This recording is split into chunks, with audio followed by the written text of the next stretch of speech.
السلام علیکم۔ آج کے ہمارے لیکچر کا عنوان ہے ترجمہ اور اس کی اقسام۔ اگر آپ میرے دوسرے لیکچرز دیکھنا چاہتے ہیں تو پلے لسٹ کو دیکھ لیجئے، وہاں پر آپ کو BS اردو کے حوالے سے بے شمار لیکچرز دیکھنے کو ملیں گے۔ اب آتے ہیں اپنے ٹاپک کی جانب۔ ادب میں تبادلات اور ترجمے کی اصطلاحیں رائج ہیں۔ تبادلات یعنی خود سے لکھا ہوا، اور ترجمہ یعنی ٹرانسلیشن جو خود سے لکھا ہوا نہ ہو بلکہ دوسری زبان سے ماخوذ ہو، دوسری زبان سے اخذ شدہ ہو۔ عام طور پر تبادلات اور ترجمہ ایک دوسرے کی ضد متضاد بھی سمجھے جاتے ہیں۔ ترجمہ چونکہ دوسری زبان سے ماخوذ ہوتا ہے، اس لیے اس میں ایک حد تک غیریت کا احساس باقی رہتا ہے۔ اس غیریت کے احساس کے سبب ہی تبادلات کے مقابلے ترجمے کو ثانوی حیثیت حاصل رہی ہے۔ یعنی ترجمہ چونکہ دوسری زبان سے ماخوذ ہوتا ہے تو اسی وجہ سے اس میں ایک غیریت کا احساس باقی رہتا ہے، یعنی غیر ہونے کا احساس باقی رہتا ہے۔ تبادلات تو خود سے لکھا جاتا ہے، جبکہ ترجمہ خود سے نہیں لکھا جاتا، کسی دوسری زبان کا ترجمہ کیا جاتا ہے، دوسری زبان کے علم کو منتقل کیا جاتا ہے، تو اسی وجہ سے اس میں غیر ہونے کا احساس باقی رہتا ہے، اور اس غیر ہونے کی بنا پر ہی تبادلات کے مقابلے میں ترجمے کو ثانوی حیثیت حاصل رہی ہے۔ دوسرے فنون کی طرح ترجمہ نگاری بھی ایک فن ہے، اور ادب میں اس کی حیثیت مسلم ہے۔ بہت سے فنون ہوتے ہیں تو اس میں ایک ترجمہ نگاری بھی ہے، ترجمہ کرنے کا ایک فن بھی رائج ہے۔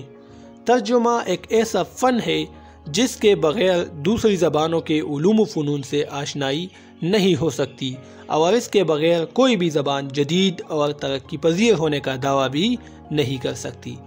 یعنی اس کا مطلب یہ ہوا کہ ترجمے کے بغیر ہم دوسرے زبانوں میں جو علم ہے اس سے ہم آشنائی حاصل نہیں کر سکتے، اس سے ہم واقفیت حاصل نہیں کر سکتے۔ مثال کے طور پر ترکی زبان میں کوئی علم ہے، اردو والے اس کو نہیں سمجھ رہے ہیں کیونکہ وہ تو ترکی زبان میں ہے۔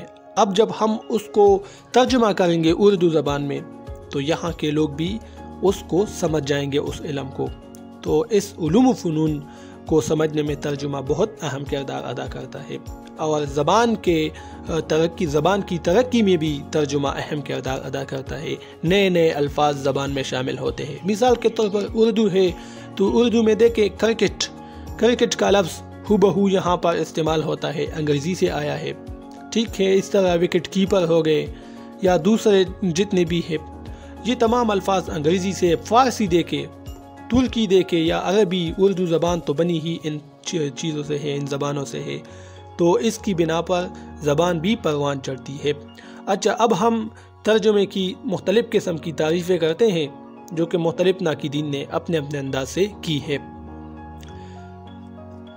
ترجمہ ہی وہ فن ہے جس کے ذریعے سے ایک قوم دوسری قوم کے ذخیرہ علم و ادب سے آشنا ہوتی رہی ہے۔ یعنی جس طرح کہ ہم نے اوپر پڑھا، ترکی زبان کی مثال جو میں نے دے دی، تو ایک قوم دوسری قوم کے علم کے بارے میں ترجمے ہی کی بدولت جانتے ہیں۔ مختلف ناقدین نے اس کی مختلف تعریفیں کی ہے۔ کسی تحریر، تصنیف، کتاب یا تالیف کو کسی دوسری زبان میں منتقل کرنے کا عمل ترجمہ کہلاتا ہے۔ یعنی ایک کتاب ہے انگریزی زبان میں، اس کو اردو زبان میں منتقل کرنا ترجمہ کہلاتا ہے۔ ایک اور تعریف، ترجمہ کسی متن کو دوسری زبان میں منتقل کرتے ہوئے اس کی تعبیر پیش کرتا ہے۔ یعنی ایک متن ہے، کوئی ٹیکسٹ ہے ایک زبان میں، اس کو دوسرے زبان میں منتقل کرنا وضاحت کے ساتھ، تو یہ ترجمہ ہے۔ ایک علمی یا ادبی پیکر کو دوسرے پیکر میں ڈالنے کا عمل ترجمہ کہلاتا ہے۔ بالکل یہی باتیں ہیں، لیکن مختلف الفاظ میں اس کی تعریف ہوئی ہے۔ سب کا مطلب ایک ہے، علمی یا ادبی پیکر کو دوسرے پیکر میں، یعنی دوسرے جسم میں ڈالنا۔ ایک جسم میں جو علم موجود ہے اس کو دوسرے جسم میں ڈالنا، یہ کیا ہے؟ یہ ترجمہ ہے۔ اچھا، اب ہم ترجمے کے لفظ پر غور کرتے ہیں کہ اس فن کا نام ترجمہ کیوں رکھا گیا اردو میں، کیونکہ انگریزی میں اس کے لیے ٹرانسلیشن کا لفظ استعمال ہوتا ہے، تو ترجمے کا لفظ یہاں پر کیوں اس کے لیے رکھا گیا؟ تو ٹرانسلیشن لاطینی زبان کا لفظ ہے، اس کے لغوی معنی ایک جگہ سے دوسری جگہ لے جانا یا پار لے جانا کے ہیں۔ عربی، فارسی اور اردو لغات میں اس کے معنی دوسری زبان میں نقل کلام، تفسیر و تعبیر، دیباچہ اور کسی شخص کا بیان، احوال یا تذکرہ درج ہیں۔ یعنی اردو لغات میں اس کے یہ معنی ہے جو ہم نے پڑھے۔ فارسی اور اردو میں یہ لفظ عربی کے توسط سے آیا ہے، عربی کے ذریعے سے فارسی اور اردو میں یہ لفظ آیا ہے۔ اردو میں کہاں سے آیا ہے؟ عربی سے آیا ہے۔ لاطینی زبان کے ادبیات، لٹریچرز جب عربی زبان میں منتقل ہوئے، لاطینی زبان کے ادبیات، تو عرب والوں نے لفظ ٹرانسلیشن کے لیے ترجمے کا لفظ اختراع کیا، ایجاد کیا۔ یعنی جب یونانی لاطینی زبانوں کے ادبیات عربی زبان میں منتقل ہوئے، ترجمے ہو رہے تھے، تو لاطینی میں تو اس کو ٹرانسلیشن کہا جاتا تھا، لیکن جب عربی میں یہ علوم، مختلف قسم کے علوم منتقل ہونا شروع ہوئے تو یہاں پر عربوں نے اس کے لیے ترجمے کا لفظ ایجاد کیا۔ اشتقاق لفظی کے اعتبار سے بعض علماء کا خیال ہے کہ یہ لفظ ترجم سے بنا ہے، جس کے معنی التباس کرنا یا خلط ملط کرنا کے ہیں۔ بعض علماء کے نزدیک اس کا اشتقاق ترجم ہے، جس کے معنی مشکوک یا مخلوط کے ہیں۔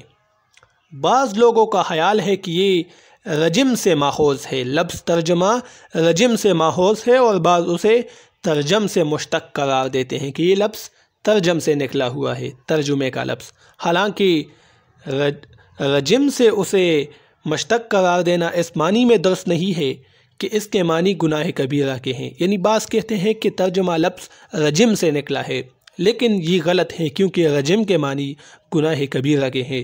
لفظ ترجمے کا ماخذ جس عربی لفظ سے قریب تر ہے وہ رجم یا ترجم ہے، جس کے معنی پتھر یا کنکری مارنے کے ہیں۔ حج کے موقع پر شیطان کو کنکری ماری جاتی ہے، یہ کنکری شیطان کو اس کی لعنت کی وجہ سے ماری جاتی ہے، یا شہاب ثاقب کی وجہ سے جو اس پر گرتے ہیں۔ شہاب ثاقب یعنی رات کے وقت جو ہم کہتے ہیں وہ جو ستارہ چلتا ہے آسمان کے اوپر، تو یہ شہاب ثاقب کی وجہ سے اس پر گرتے ہیں یہ کنکریاں، اس لیے شیطان کو رجیم اور شہاب ثاقب کو رجوم کہا گیا ہے۔ قرآن کریم میں اس لیے اللہ تعالیٰ نے فرمایا ہے کہ الا من حتف الحتفۃ فأتبعہ شہاب ثاقب، یعنی جو شیطان آسمان سے کچھ خبر لے کر بھاگتا ہے تو ایک دہکتا ہوا شعلہ اس کے پیچھے لگ جاتا ہے۔ یعنی شیاطین اس طرح ایک قطار بنا لیتے ہیں ایک دوسرے کے اوپر، زمین سے آسمان تک، اور وہاں جو باتیں ہوتی ہے فرشتوں کے درمیان اس کو یہ سن لیتے ہیں، لیکن یہ دہکتا ہوا ستارہ یہ اس کے پیچھے آتا ہے اور ان کو بگاتا ہے، ان شیاطین کو۔ تو ان تمام باتوں کا لب لباب یہ ہوا کہ جس طرح شہاب ثاقب شیطان کے پیچھے لگا رہتا ہے، اور یہ عمل ایک بار نہیں ہوتا، کئی بار ہوتا ہے، تو یہی وجہ ہے کہ ترجمہ بھی حتمی نہیں ہوتا، اور اسی وجہ سے ہم کہہ سکتے ہیں کہ یہ لفظ ترجم سے نکلا ہے، اور یہی درست ہے۔ اچھا، اب ہم آتے ہیں ترجمے کی اقسام کی طرف۔ بہت سی اقسام ہیں، جس میں سے پہلے نمبر پر ہے علمی ترجمہ۔ علمی ترجمہ عام طور پر لفظی ترجمے کی ذیل میں آتا ہے۔ اس میں اس بات کا خیال رکھا جاتا ہے کہ جس لفظ یا اصطلاح کا جو ترجمہ ایک جگہ کیا جاتا ہے وہ ان معنوں میں ہر جگہ استعمال کیا جائے، تاکہ ترجمے کی یکسانیت برقرار رہے اور قاری کا ذہن کہیں الجھنے نہ پائے۔ یعنی ایک لفظ کا جو معنی آپ ایک زبان میں استعمال کر رہے ہیں وہ معنی دوسری زبان میں بھی ہو۔ مثال سے سمجھتے ہیں، ایک لفظ ہے فارسی زبان کا سنگ، اردو میں جب ہم اس کا ترجمہ کریں گے تو اس کے لیے لفظ ہوگا پتھر، کیونکہ سنگ فارسی زبان کا لفظ ہے اور اس کو پتھر کہتے ہیں اردو میں۔ تو انگریزی میں جب ہم اس کا ترجمہ کریں گے تو وہاں پر اس کے لیے لفظ سٹون آئے گا۔ اب یہاں پر ہم نے اس سے پتھر مراد لی ہے اردو میں، اگر ہم انگریزی میں اس سے کوئی اور معنی لے، ہشت معنی لے یا کوئی اور معنی لے تو پھر فرق آ جائے گا۔ اب قاری یہاں پر الجھن کا شکار ہوگا کہ اردو میں اس کے معنی پتھر کے ہیں اور انگریزی میں اس کے معنی ہشت کے ہیں یا کسی اور کے ہیں، تو اس سے الجھن پیدا ہو جاتی ہے۔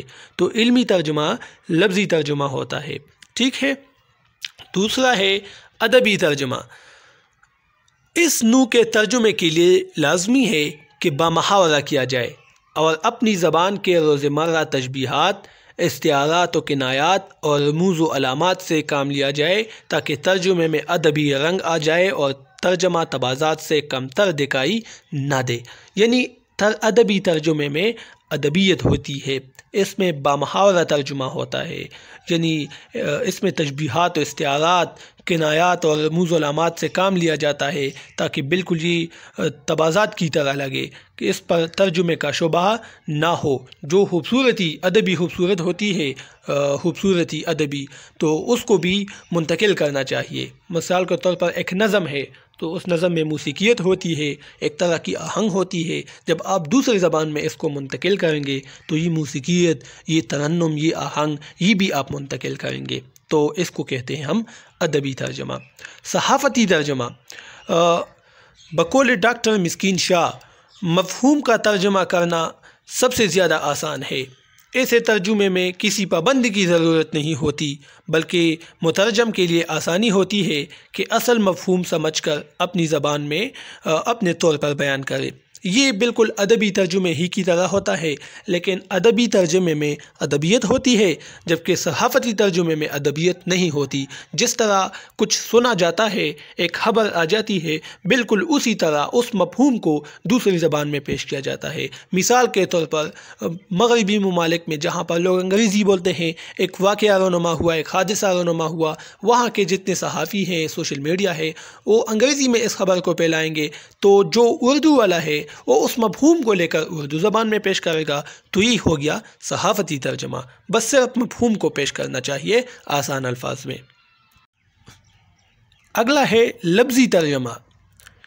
لفظی ترجمے کے معنی یہ ہیں کہ کلام کو ایک زبان سے دوسری زبان میں اس ترتیب کے ساتھ منتقل کر دیا جائے جیسے کہ وہ پہلے ہے۔ اس کے ساتھ ساتھ اصل کلام کے معنی و مفہوم کو بہر نو قائم رکھا جائے اور اس میں کوئی تبدیلی واقع نہ ہو۔ یعنی اس کا مطلب یہ ہوا کہ لفظ کے مقابلے میں لفظ لانا۔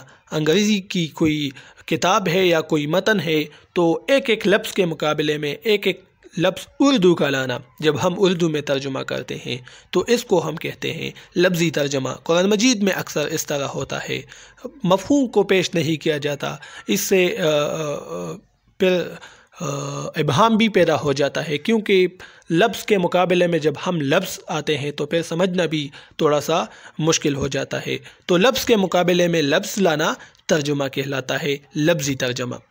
تفسیری ترجمہ، تفسیری یعنی وضاحتی، توضیحی، تشریحی ترجمہ۔ اس کا مطلب ہے کہ ایک کلام کا مطلب دوسرے زبان میں کھل کر بیان کر دیا جائے۔ اس میں سابقہ نظم و ترتیب اور کلام کے اصل تمام معنی کا قائم رکھنا ضروری ہے۔ یعنی اس میں مفہوم کو پیش کرتے ہیں لیکن ساتھ ساتھ ہم اس مفہوم کی تھوڑی سی تشریح بھی کر لیتے ہیں، تھوڑی سی تفسیر بھی کر لیتے ہیں، تو اس کو ہم کہتے ہیں تفسیری ترجمہ۔ تو یہ آج کی ویڈیو تھی، امید ہے آپ لوگوں کو پسند آ چکی ہوگی۔ انشاءاللہ پھر نیکسٹ ویڈیو میں ملیں گے۔ اب مجھے اجازت دیجیے، اللہ حافظ۔